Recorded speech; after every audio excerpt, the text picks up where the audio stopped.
नमस्कार। आज हम एक बहुत ही खूबसूरत सफर पर निकलने वाले हैं। असम के लोक नृत्यों की रंगीन और कह सकते हैं एकदम जीवंत दुनिया में। देखिए, ये सिर्फ डांस स्टेप्स और म्यूजिक नहीं है। नहीं, ये तो असम की आत्मा को, उसकी कहानियों को और उसकी पहचान को समझने का एक जरिया है। तो बस तैयार हो जाइए, चलिए इस सांस्कृतिक यात्रा की शुरुआत करते हैं। अपने इस सफर को शुरू करने के लिए मुझे लगता है ये एक लाइन ही काफी है। असम के लोक नृत्यों में प्रकृति, त्योहार, कृषि, प्रेम, वीरता और धार्मिक भावनाओं का अद्भुत मिश्रण दिखाई देता है। मतलब ये सिर्फ एक आर्ट फॉर्म नहीं है, बल्कि ये तो एक जीती जागती अभिव्यक्ति है, हर एक भावना की। तो चलिए एक नजर डालते हैं कि इस सफर में हम कहां-कहां जाएंगे। शुरुआत होगी बिहू के जबरदस्त जोश से। फिर हम देखेंगे कि कैसे डांस में प्रकृति की नकल की जाती है। इसके बाद आस्था और कला का संगम देखेंगे और फिर रोजमर्रा की जिंदगी और मेहनत के गीतों को भी समझेंगे। तो हाँ, एक संस्कृति की कई अलग-अलग अभिव्यक्तियां देखने को मिलेंगी। तो चलिए, सफर शुरू होता है बिहू के साथ। ये सिर्फ एक डांस नहीं है, बल्कि जैसा कि कहते हैं, ये उत्सव का स्पंदन है। मतलब असम के हर सेलिब्रेशन की धड़कन, उसकी आत्मा का संगीत। तो आखिर बिहू इतना खास क्यों है? सबसे पहले ये असम का सबसे मशहूर लोक नृत्य है। ये रंगाली बिहू त्योहार का कह सकते हैं दिल है, जो वसंत, फसल और नए साल का जश्न है। और इसकी एनर्जी ओ हो बहुत तेज, जोशीला और पैशन से भरपूर होता है।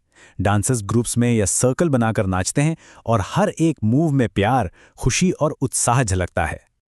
और बिहू की बात हो और पेपा का जिक्र ना हो, ऐसा हो ही नहीं सकता।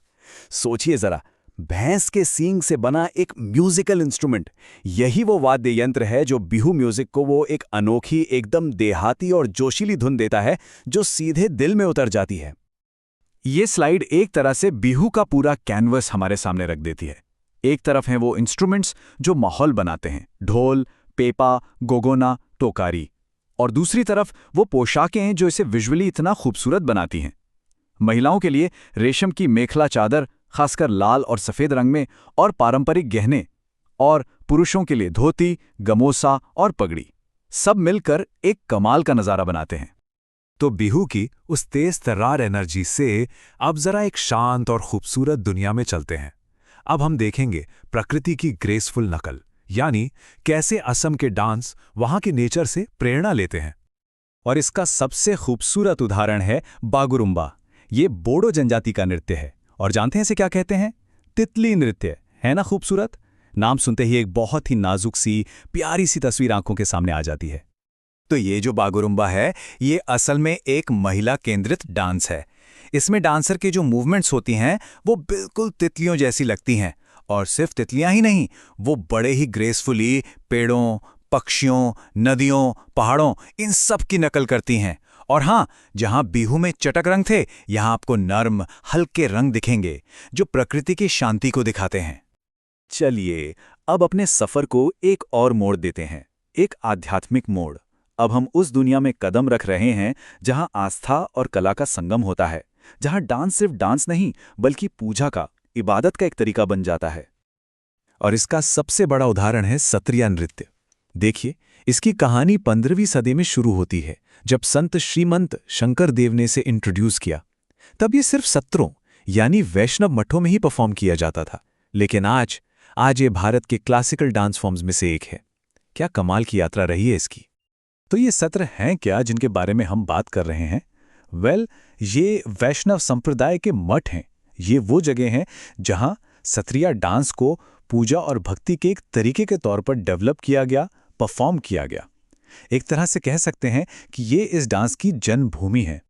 यहाँ एक बहुत ही दिलचस्प सवाल उठता है, एक लोक नृत्य और एक शास्त्रीय नृत्य में आखिर फर्क क्या होता है? ये स्लाइड इसे बहुत साफ साफ दिखाती है। देखिए, बिहू की जड़ें हैं सामुदायिक त्योहारों में, ये एनर्जी से भरा है, स्पॉन्टेनियस है। वहीं दूसरी तरफ सत्रिया वो मठों यानी सत्रों से निकला है। ये बहुत डिसिप्लिन्ड, कोमल और एक्सप्रेसिव होता है। बिहू जहां जिंदगी और नेचर का जश्न है, वहीं सत्रिया भक्ति और कृष्ण लीला जैसी कहानियों को कहने का एक जरिया है। आस्था से जुड़ा एक और बहुत ही गहरा, बहुत ही इंटेंस डांस है देवधानी। ये शैव परंपरा से जुड़ा है। इसमें जो डांसर होती है वो एक देवी का रूप ले लेती है और परफॉर्मेंस के दौरान एक तरह की समाधि, एक ट्रांस जैसी अवस्था में चली जाती है। और उस माहौल में मृदंग और शंख की ध्वनि, सोचिए कितना शक्तिशाली होता होगा वो दृश्य। तो आस्था की इस गहरी दुनिया से अब बाहर निकलते हैं और चलते हैं असम के चाय के बागानों और हरे भरे खेतों की तरफ। यहाँ हम उन नृत्यों को देखेंगे जो रोजमर्रा की जिंदगी और मेहनत की लय से निकलते हैं। ये हैं जीवन और श्रम के गीत। और सबसे पहले बात करते हैं झूमुर की। ये डांस चाय बागानों में काम करने वाले समुदायों की पहचान है। इसमें डांसर एक दूसरे का हाथ पकड़कर एक सर्कल में एक लय में घूमते हैं और इसका म्यूजिक बहुत ही मीठा होता है, जिसमें आपको प्यार की बातें भी मिलेंगी और जिंदगी की मुश्किलों का जिक्र भी। और हाँ, इनके चमकीले कपड़े और पारंपरिक मोतियों के गहने भी बहुत खास होते हैं। अब आते हैं अली आई लिंगांग पर। यह डांस सीधा सीधा खेती से जुड़ा है। ये अली आई लिंगांग त्योहार के दौरान होता है, जब बुआई का मौसम शुरू होता है। इसमें डांसर हाथों में बांस की टहनियां लेकर एक खास रिदम पर नाचते हैं और इसका मकसद नए मौसम की खुशी मनाना और अच्छी फसल के लिए प्रकृति को धन्यवाद देना। कितना सुंदर है ना। तो अब हम अपने इस सफर के आखिरी पड़ाव पर हैं। यहां हम इन सभी अलग अलग धागों को एक साथ जोड़कर देखेंगे कि कैसे एक ही संस्कृति की इतनी सारी अलग अलग खूबसूरत अभिव्यक्तियां हो सकती हैं। और यकीन मानिए, ये लिस्ट यहीं खत्म नहीं होती। इसकी विविधता तो और भी गहरी है। बस एक झलक देखिए। एक तरफ है भैरव नृत्य, जो एक बहुत ही पावरफुल मैस्कुलिन डांस है, जिसमें परफॉर्मर बाघ या देवताओं का रूप लेते हैं। और दूसरी ओर है खामटी नृत्य, जो खामटी जनजाति का एक मार्शल डांस है, जिसमें योद्धाओं का कौशल दिखता है और इस पर थाई या शांत संस्कृति का असर भी साफ नजर आता है। तो कुल मिलाके इस पूरे सफर का सार क्या है? सार यही है कि हर एक डांस असम की उस रंग बिरंगी सांस्कृतिक चादर का एक अनूठा धागा है। ये सब मिलकर वहाँ की पहचान को, वहाँ की जनजातीय विविधता को और प्रकृति के लिए उस गहरे प्यार को हमारे सामने रखते हैं। और अंत में बस एक सवाल, ये डांस सिर्फ एंटरटेनमेंट नहीं है, ये तो जीती जागती पहचान है।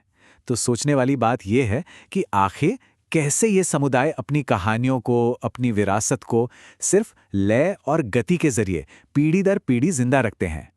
इस पर सोचिएगा जरूर।